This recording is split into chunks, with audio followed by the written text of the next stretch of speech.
Hello. Hey. I have a question. I don't think it's just my question. I promised to ask it, though.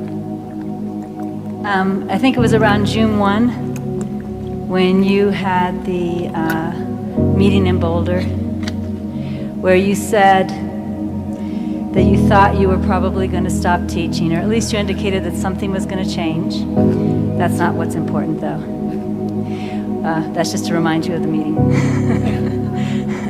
I remember. Yeah. What's important about the meeting was you expressed a desire, which I would call disappearance, maybe. And we were hoping that you would talk more about that, if you can. In any way that it comes through, we'd love to hear more about that. Okay. Thank you. Sounds good. I would call it completion more so than disappearance. Now, in order to talk about this appropriately, for me, I have to include the material of the densities. Because if I speak about this from a purely human perspective, with everything that we know as a human being on a spiritual journey, the perspective is too limited and the projections will be flawed. The perspective, because this is what a lot of people do when they talk about completion or disappearance. They take that from a really human level and they project that as the end result, and then the human being tries to get to that end result, and so you get this spiritual seeking thing of like, okay, this teacher was completely gone, I want to be completely gone, and it creates all these kinds of weird mechanics and imbalances. So you have to understand that this is a continual journey way beyond this lifetime, and what I'm talking about is not the disappearance of the ego, I'm talking about the disappearance of the soul, or the completion of the soul itself, that which is already beyond this lifetime anyway.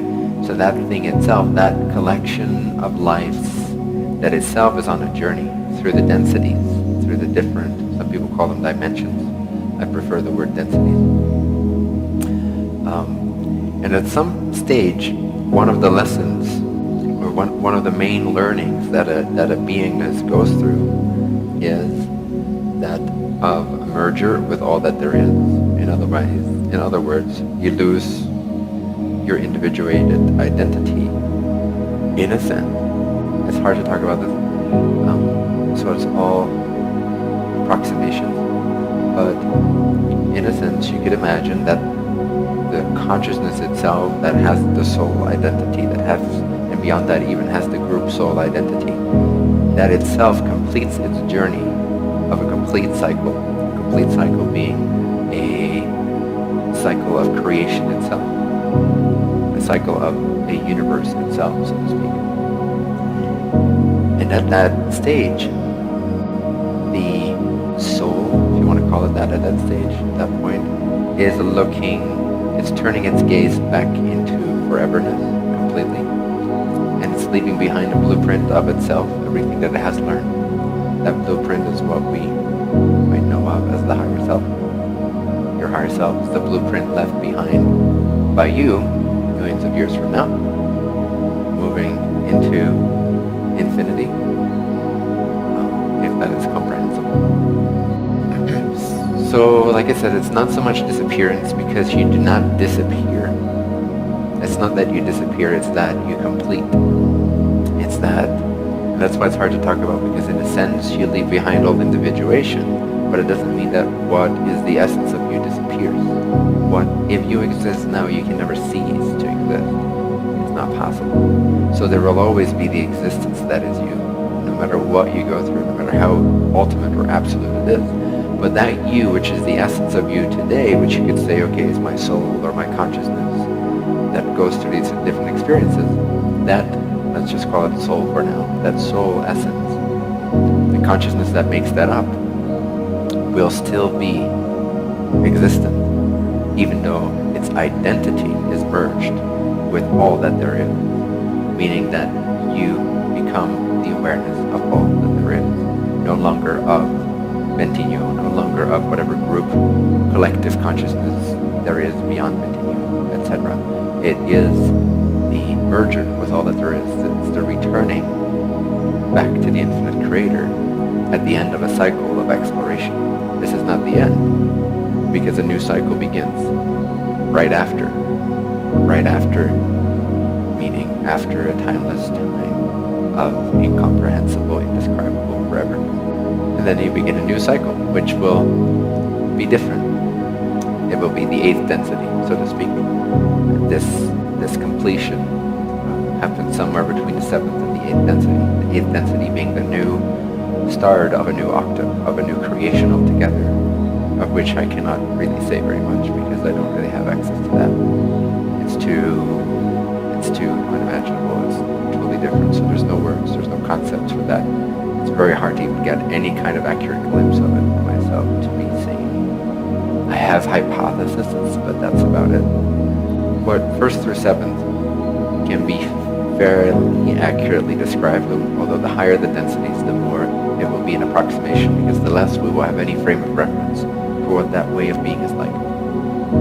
So what I was experiencing or feeling around that time, June 1st, leading up to it, is I was feeling that the time, space, reality that I was a part of, this collective, was not moving fast enough for me. It may sound a little arrogant, but that was the experience. It wasn't moving fast enough for me to be able to stay inside of. So I felt like I was either going to die, pop out, or something had to change collectively, fast, still within my agreement of being part of this collective. Or the identity would start to, in that sense, merge more towards that native level where I'm actually exploring, which is starting to explore these things of turning my gaze back into foreverness. So in a sense, what I got was a download from my native level, native soul level. So the lessons that I'm learning at that level were, in a sense, a glimpse of that was infused into this life from this perspective, if that makes sense. So I started to feel the human, not the human reflections. I started to feel whatever portions I was able to experience from this point of view of my native soul's actual journey and what's relevant for itself, in addition to it coming, quote unquote, here to be of service and to have an experience like this. But what it is going through for itself, like none of this is new for me. But what is new for me at that level was sort of falling through the veil a little bit, if that makes sense. So then the human goes through these experiences and processes what that is like. But that's not an immediate process, because at that level also there's a great sense of timelessness, and it's really hard to describe. Like, oh, I went through a shift from this day to this day.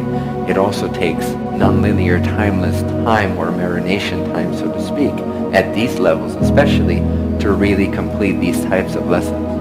So it's not something that can be equated to even have anything to really do with this life or discovery. It's simply that I received these glimpses of it, and I was trying to reconcile how that works, how that integrates with my experience here. And so I feel like it has, in many ways, almost always, it has actually done what it was meant to do for me.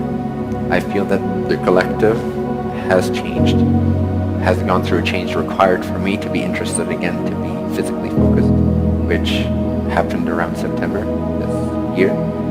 Hence, here I am, teaching, sharing, and again, active and in enjoyment. Because now the pace that I'm at and the pace of what this environment holds are actually not as far apart anymore. So at least for another chunk of time, I feel like I can put my foot to the ground and create as much good stuff as I can in this focus. Thanks. And so I'm excited again. Like I feel like yes, like I can be here. It doesn't feel like there's such a difference that there is an incompatibility, so to speak. There's a compatibility again. And that which had to happen, which is me growing really tired of one cycle of the energy of this environment having exhausted itself and feeling like it's starting to become really incompatible. That for having that experience for a few months is what I needed to be able to have a download of even more of my native frequency. And if I look back upon my spiritual journey, what I find is that as I am going through this as a human being, as I went through this as a human being for the past, say, 10 years, incrementally, I have sort of recaptured the path that I have already done for whatever millions of years, so to speak, in terms of our time, at my native level. And so I'm given downloads of these and then I integrate them. I'm given downloads of these and then I'm integrating them. And then every time I get a new download, it's of a slightly higher density lesson that I've already learned natively, but I'm recapturing very briefly and rapidly from this point of view.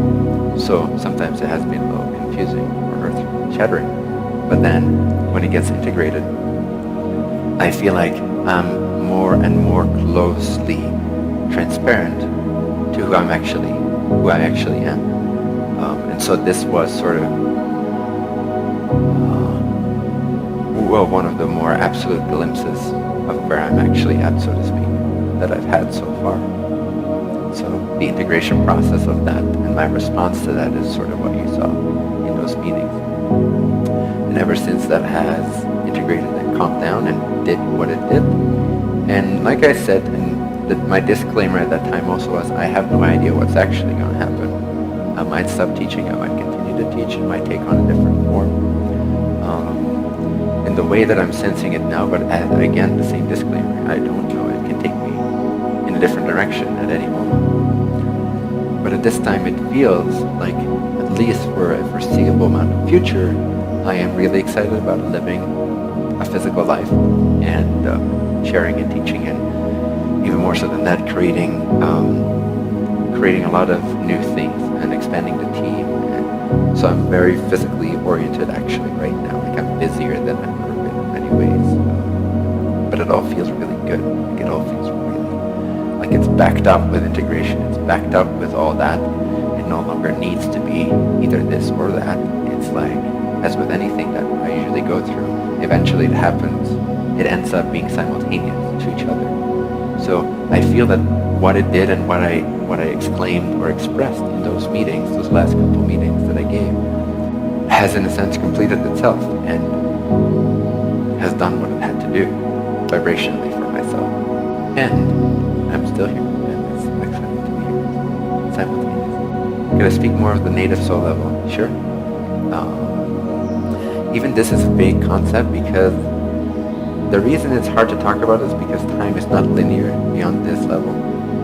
So to put it in linear terms is a little tricky, because we like to see things in terms of linearity, and in a sense there is a linear progression to everything. Even at a soul level there is a linear progression, but it's very hard to pinpoint where you truly natively are at, because even natively you are in a sense all over the place. You are spread out over the different densities.